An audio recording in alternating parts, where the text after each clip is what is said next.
afternoon, one more time. I think all of you know who I am, but I'm the Director of Research and Academic Affairs here at KEI. My name is Scott Rembrandt. I have the honor of introducing Jim Schoff, who is presenting a academic paper on Reform Locally, Act Globally, Crisis Management Trends in Korea.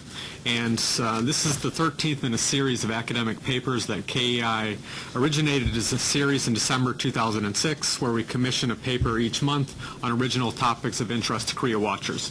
Once they're published, we email them and distribute them to about 2,000 Korea watchers around the world, and each year we will compile them in a new volume called On Korea. I hope all of you have received the first volume, which came out a couple months ago.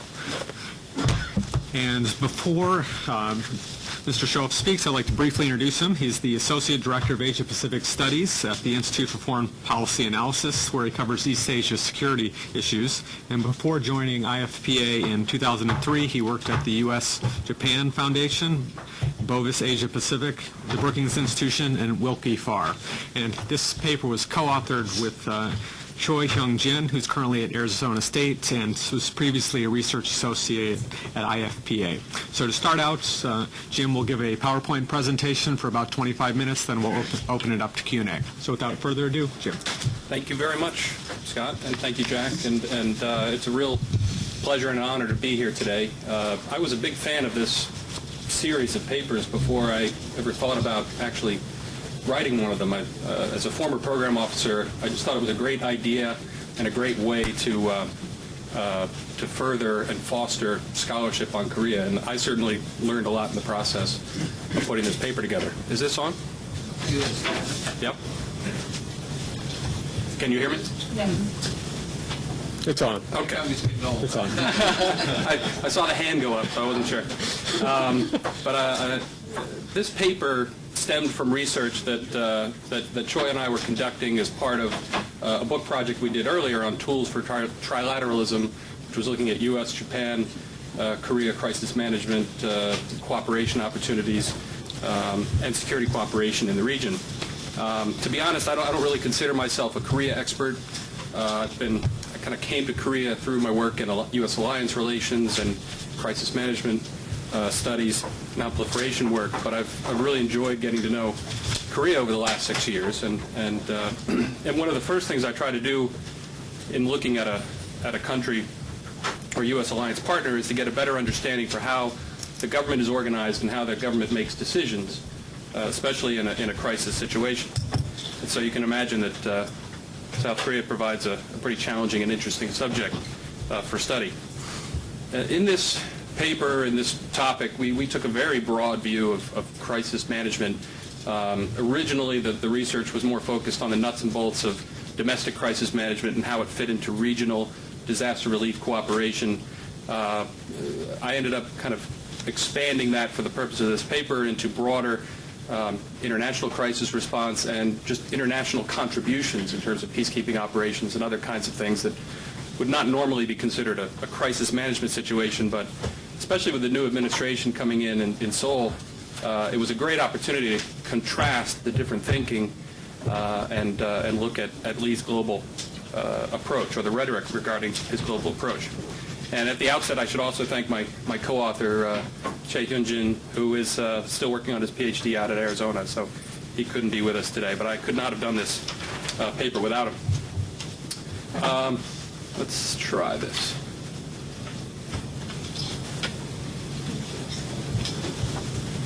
Works.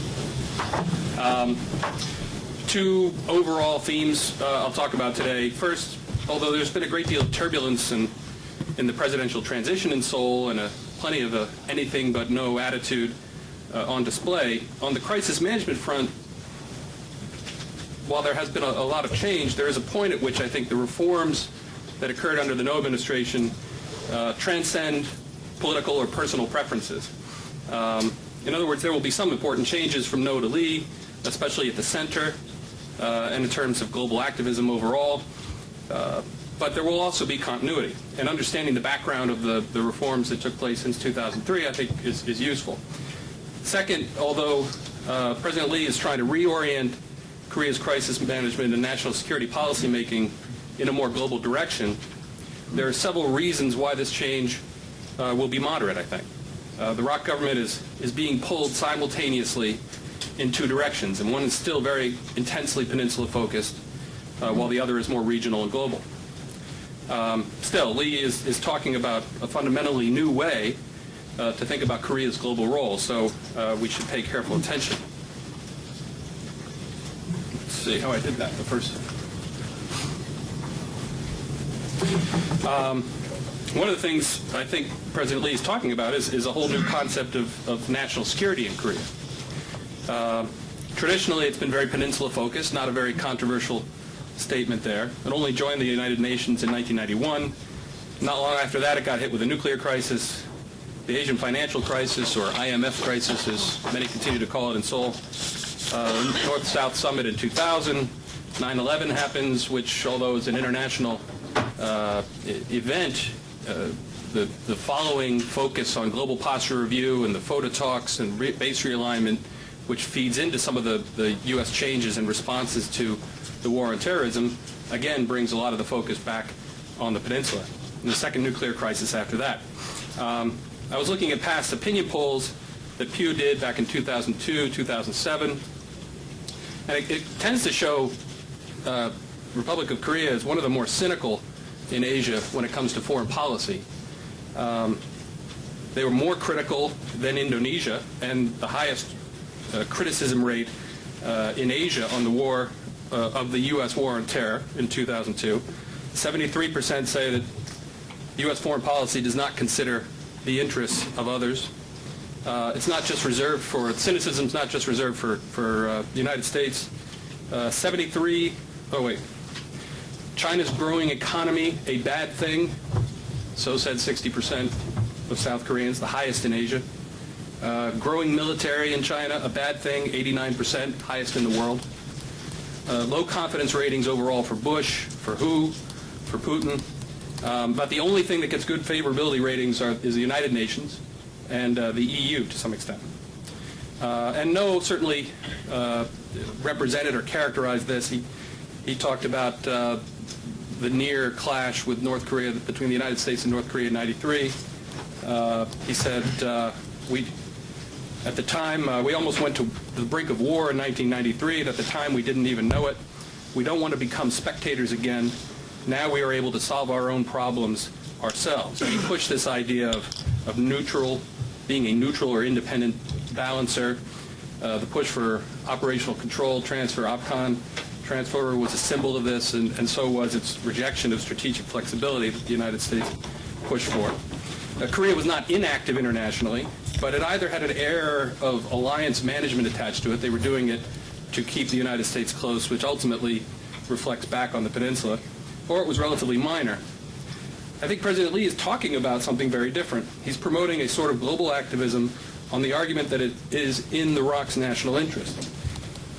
He's talking about peacekeeping operations, Blue Water Navy, stepped-up aid given strategically, and the rhetoric with the United States seems to be less about keeping U.S. close and keeping the U.S. As a domestic protector, and more about partnering with the United States around the world.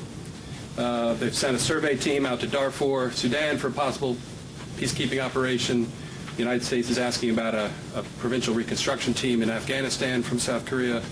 Talk about developing a PKO standby force of either 1,000 or 3,000 South Korean military, building a PKO training facility as well. Now, let me go back a little bit and see where the crisis management reforms kind of started back in